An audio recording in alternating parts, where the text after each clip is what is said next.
दुनिया की सबसे बड़ी दस्तक देती खबर आपको सरल तरीके से आज हम समझाने वाले हैं। अमेरिका में इस बार किसका राज तिलक होगा? भारत में रात के 10 बज रहे हैं, अमेरिका में अभी सुबह के लगभग 11:30 बजे। क्या अमेरिका अगले कुछ घंटे में इतिहास रचने वाला है? अब की बार फिर ट्रंप सरकार या फिर पहली बार महिला राष्ट्रपति अमेरिका में होंगी?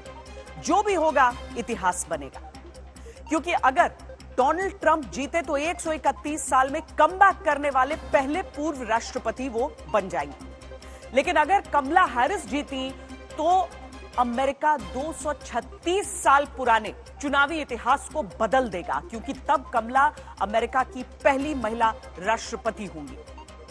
कुल मिलाकर अमेरिका के 47वें राष्ट्रपति का चुनाव ऐतिहासिक ही साबित होने वाला है। लेकिन इतिहास बनने में क्या 1% वोट से खेल हो सकता है? ये आपको आज बताएं, उससे पहले अभी की बड़ी खबर हम आपको दिखा देते हैं। अमेरिका में वोटिंग को 6 घंटे बीत चुके हैं। भारत के समय के अनुसार शाम 4 बजे मतदान अमेरिका में शुरू हुआ। अमेरिका में ये वोटिंग अभी लगभग 11 घंटे और चलनी है। सुबह 9 बजे तक वोटिंग होनी है। न्यूयॉर्क टाइम्स के अनुसार अब तक के पोल में ट्रंप और कमला के बीच कांटे की टक्कर ही चल रही है।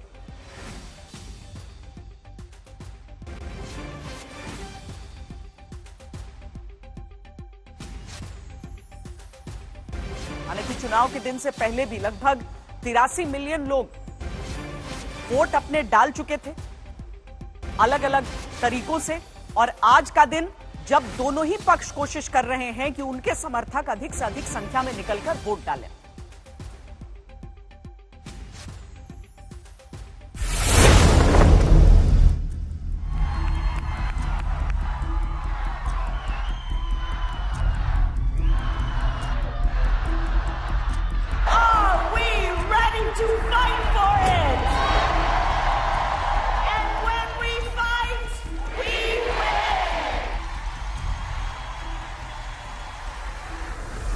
Salute the same great American flag.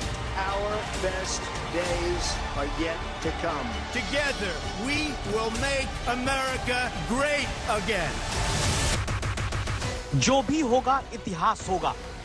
ऐसा इतिहास जो अमेरिका में कम से कम 1 सदी के बाद बन सकता है। We have an opportunity in this election to turn the page on a decade of Donald Trump. Kamala, you're fired. Get the hell out of here. दुनिया के सबसे ताकतवर राष्ट्राध्यक्ष की कुर्सी पर बैठने के लिए तीसरी बार चुनाव लड़ते ट्रंप और पहली बार प्रेसिडेंट बनने के लिए चुनाव में उतरी कमला हैरिस का फैसला 15 करोड़ वोटर के हाथ में है, जहां पहली बार 7 करोड़ से ज्यादा वोट पहले ही पड़ चुके हैं। ये भी एक इतिहास ही है, क्योंकि कोरोना काल में 2020 का चुनाव छोड़ दे तो कभी भी 7 करोड़ वोटर ने अर्ली वोटिंग यानी वोटिंग डे से पहले ही अपना वोट नहीं डाला था। कमला हैरिस इंडियन ओरिजिन की है, but she has never supported India और Indian policies. She knows nothing about it. जब तक वो प्रेसिडेंशियल कैंडिडेट या वाइस प्रेसिडेंट नहीं थी, तब तक उन्होंने कभी बोला भी नहीं कि मैं हाफ इंडियन हूँ। I will support Trump. क्यों? जब ट्रम्प थे लास्ट टाइम तो इकोनॉमी इतनी अच्छी थी, so just that is the reason and we need something like मैं ट्रम्प को भी सपोर्ट कर सकती हूँ, क्योंकि काफी इंडियन जब वो था तो बहुत इंडियन यहाँ पे इजी था आने के लिए, और बिजनेस भी बहुत अच्छे बन रहे थे। और जब से ये हुआ है बाइडेन का, तब तो सब कुछ नीचे हो गया। कोई इंडियन भी जल्दी से आ भी नहीं सकता यहाँ पे। जहां 40% मतदाता अमेरिका में पहले ही वोट डाल चुके हैं, वहां मुकाबला कड़ा है। इतना कड़ा कि ट्रंप और कमला हैरिस के बीच 1% वोट का अंतर ही पोल्स के बीच में माना जा रहा है। We will take back that beautiful White House. Kamala Harris is unfit to lead. A second Trump term would be a huge risk for America and dangerous. कांटे की टक्कर ऐसी चल रही कि वोटिंग के बीच जब न्यू हैम्पशायर के डेक्सविल नॉच में कमला और ट्रंप दोनों को मिले वोट की गिनती हुई तो दोनों को 3-3 वोट ही मिले पाए गए, क्योंकि यहाँ सिर्फ 6 वोट थे।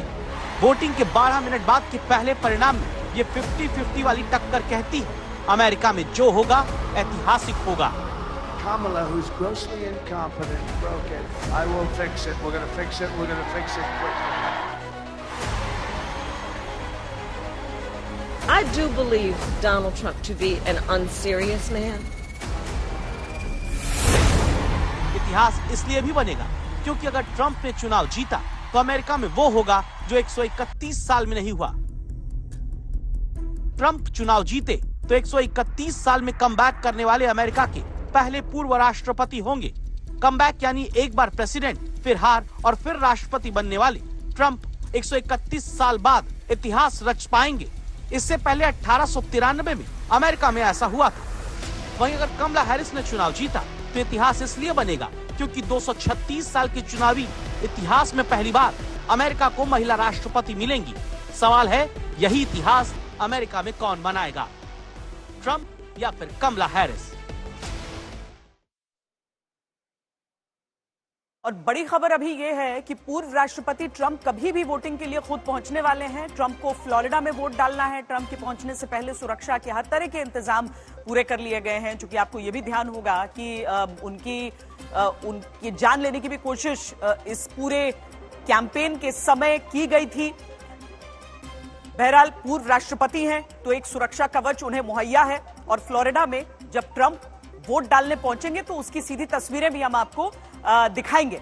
लेकिन पूरे अमेरिका में जिस तरीके से इस समय चुनाव में पसोपेश की स्थिति है कि दोनों में से जीत आखिर किसकी होगी, नजर उस पर भी बननी जरूरी है। हम अमेरिकी चुनावों की ही बात करते हैं और डोनाल्ड ट्रंप और कमला हैरिस में से कौन अमेरिका का अगला राष्ट्रपति होगा, इसको लेकर अभी निर्णय आज का दिन, जहां पर वोटिंग के लिए बड़ी संख्या में लोग बाहर निकल रहे हैं। हालांकि एक तरफ होता है पॉपुलर वोट, एक तरफ होता है इलेक्टोरल कॉलेज का वोट, और इस सब के बीच में किसके हिस्से में वो आंकड़े जाएंगे जो सरकार, जो राष्ट्रपति अमेरिका का बनेगा। हालांकि उसके लिए जनवरी का महीना अहम है, लेकिन ये पूरी प्रक्रिया जिस तरह की है उसे भी हम कुछ हद तक आपको समझाने का प्रयास करेंगे, और साथ ही अमेरिका में जो भी निर्णय होता है उसका भारत पर क्या प्रभाव, क्या असर हो सकता है, भारत अमेरिकी रिश्तों की भी बात करेंगे। सबसे पहले रोहित शर्मा के पास चलते हैं, जो कि हमारे संवाददाता हैं, वॉशिंगटन डीसी से हमारे साथ जुड़े हुए हैं। रोहित, एक बात जो भारत में वोटरों को समझना थोड़ा सा मुश्किल होता है कि हमारे यहाँ वोटिंग का दिन का भी ऐलान होता है और उसके साथ ही जिस दिन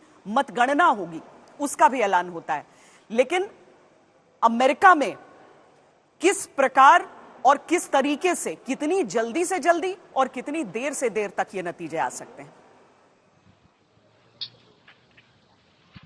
देखिए श्वेता, 2016 तक यूजुअली ऐसा होता था कि रात को जब 9 बजे के बाद पोलिंग बंद हो जाती है कई स्टेट्स में, तो एक अंदाजा लग जाता है और प्रोजेक्टेड विनर्स जो नेटवर्क्स है, बड़े बड़े नेटवर्क्स है, CBS, ABC, ये प्रोजेक्ट करना शुरू कर देते हैं कि कौन सा स्टेट में कौन आगे है और कौन जीत रहा है और कौन जीत जाएगा।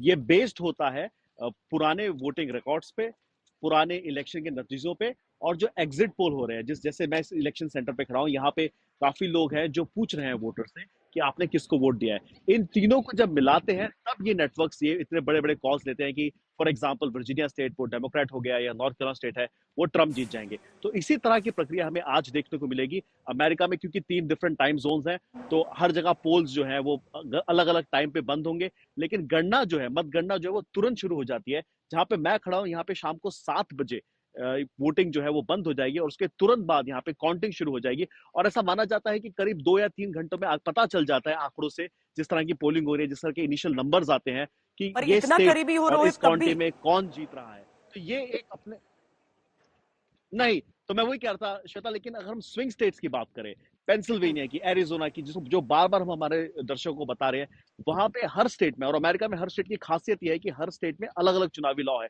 कोई फेडरल कमीशन नहीं है यहाँ पे। हर स्टेट का एक अपना खुद का कमीशन होता है, हर काउंटी के रूल्स भी अलग होते हैं।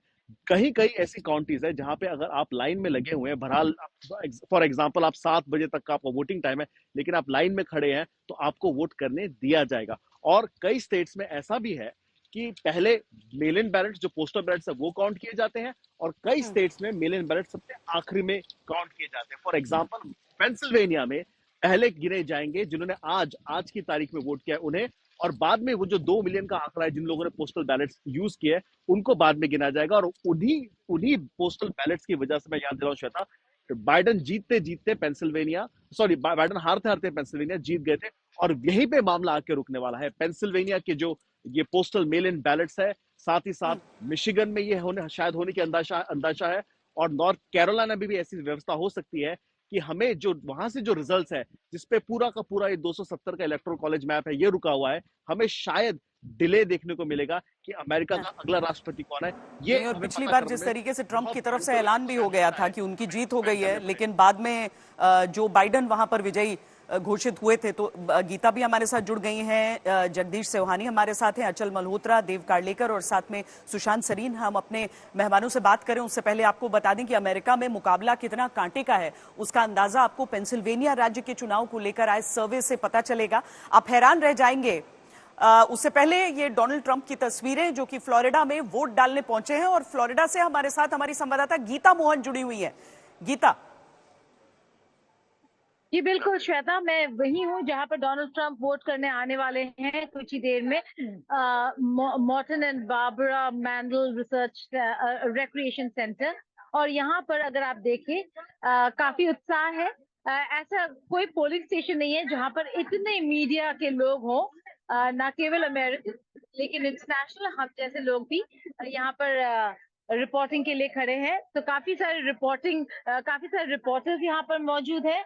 लोग लगातार आ रहे हैं वोट करने के लिए, लेकिन देखिए ये बच्चे जो यहाँ पर हैं ये अपने अपने जो सैंडल्स है वो लेके इंतजार कर रहे हैं कि ट्रंप बाहर आएंगे तो वो ऑटोग्राफ लेंगे उनका अपने सैंडल्स पर, अपने स्लीपर्स में।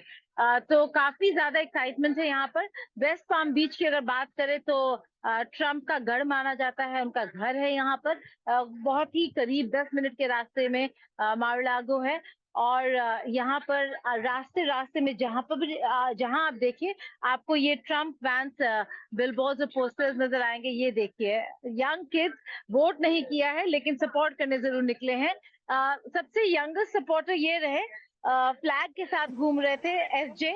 He's not with the flag right now, but yeah, he was holding a flag a while ago. That's SJ for you, Shweta. बड़े देर से एक फ्लैग लेके यहाँ पर पोलिंग बूथ के बाहर खड़े हैं अपने फैमिली के साथ। तो अगर सपोर्टर्स की बात करें तो बहुत सपोर्ट बेस यहाँ पर काफी स्ट्रांग है। और एक्सक्यूज मी, और ये जो एरिया है फ्लोरिडा, वो उसे रिपब्लिकन स्टेट ही कहा जाता है। और रिपब्लिकन स्टेट्स में फ्लोरिडा का नंबर काफी स्ट्रांग है। 30 इलेक्ट्रेट यहाँ पर आप इलेक्ट्रल वोट्स मिलते हैं आपको। तो यहाँ पर काफी कॉन्फिडेंट है। हालांकि यहाँ पर भी काफी ऐसे लोग हैं जो आ रहे हैं और कह रहे हैं हैरिस को सपोर्ट करें, क्योंकि अबॉर्शन लॉज। गीता, हम सुन लेते हैं इस समय डोनाल्ड ट्रंप कुछ बोल रहे हैं। Just finish it up, No, I feel very confident. I have felt. We went in with a very big lead today, and it looks like Republicans have shown up in force. So we'll see how it turns out. But it seems that they have really shown up in force. I just got a call from Dan Patrick in Texas. He said they've never seen anything like it. It's been very good.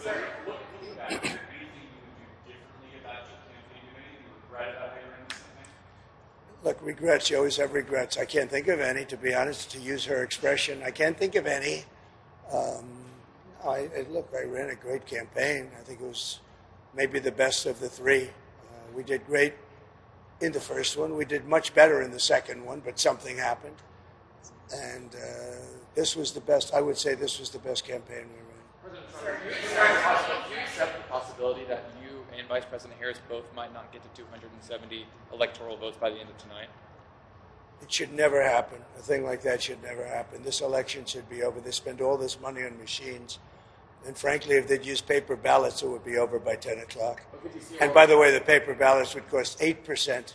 It would be 8% of the cost. If they would use paper ballots, voter ID, proof of citizenship, and one-day voting, it would all be over by 10 o'clock in the evening. It's crazy. They use these very expensive computers, and I'm hearing in Pennsylvania they won't have an answer till 2 or 3 days from now. I think Donald Trump जो कि अपना vote डालने के लिए पहुंचे हैं, वो कह रहे हैं कि वो आश्वस्त हैं कि उनकी जीत होगी। पूरा जो कैंपेन का जो पूरी प्रक्रिया रही है वहां पर, वो बहुत ही एक तरह से उसके स्तर को लेकर भी चर्चा बड़ी हुई है। बहरहाल ये बात साफ है कि कल का दिन बहुत अहम होने वाला है, क्योंकि जब कल सुबह तक वोटिंग पूरी होगी, भारतीय समय के अनुसार कल सुबह तक वोटिंग पूरी होगी और फिर वोटों की गिनती के साथ रुझान आएंगे, तब पता चलेगा कि कौन इतिहास रच रहा है, कौन इतिहास बन रहा है। इन सब के बीच अमेरिका में पोल ऑफ पोल्स से क्या तस्वीर साफ हो सकती है? 1 अगस्त से वोटिंग दिन तक के पोल ऑफ पोल्स यानी अलग अलग जो सर्वेक्षण हुए हैं उनको एक साथ हम दिखाते हैं आपको। जहां कमला हैरिस और ट्रंप के बीच पहले फासला था, अब वो आज वोटिंग के दिन कांटे की टक्कर में बदल चुका है, क्योंकि सितंबर से अक्टूबर के बीच जहां सर्वे में दिखा कि कमला हैरिस के पास ट्रंप के मुकाबले लीड है, उस अंतर को धीरे धीरे डोनाल्ड ट्रंप बहुत कम कर चुके हैं। 25 पोल्स का ये एक संयुक्त पोल है, जहां सिमट चुका अंतर अब कहता है कि हर एक वोट जरूरी हो चला है। और ये अंतर अब कितना रह गया है अगर देखें तो वोटिंग के दिन अमेरिका में दावा है कि कमला हैरिस अब सिर्फ 1.2% की लीड से ट्रंप से आगे हैं। क्या कमला की इस बढ़त को अगले कुछ घंटों की वोटिंग में ट्रंप खत्म करके खुद आगे बढ़कर इतिहास बना पाएंगे? ये सवाल अब बना रह गया है।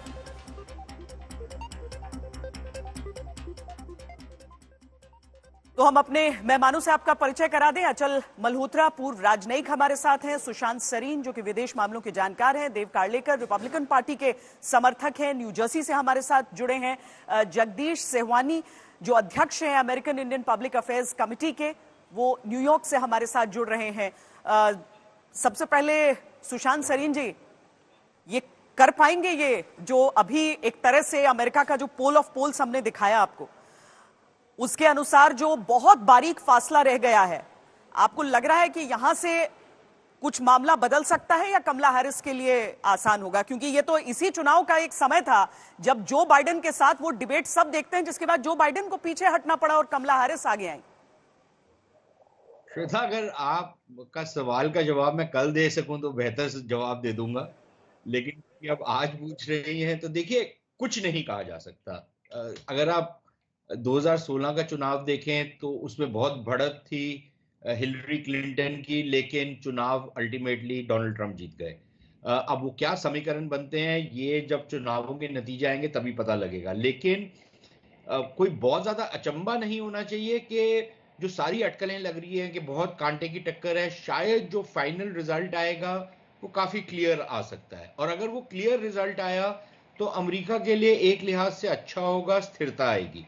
अगर वो बहुत ही कांटे की टक्कर का रिजल्ट आया तो हमने देखा कि अमेरिका के अंदर जो ये हमारी सारी दुनिया को जो जमहूरियत के ये और लोकतंत्र के ये जो हमारे को पाठ पढ़ाते हैं सारे के सारे, इनकी पोल तो वैसे खुल चुकी है कि किस तरीके से अपना चुनाव लड़ते हैं, किस तरीके से चुनाव को मैनेज करते हैं, वो तो सारी चीजें हो गई हैं। लेकिन चुनाव के नतीजे ये क्या एक लिहाज से स्वीकार करते हैं या नहीं करते, वो भी पता लग जाएगा।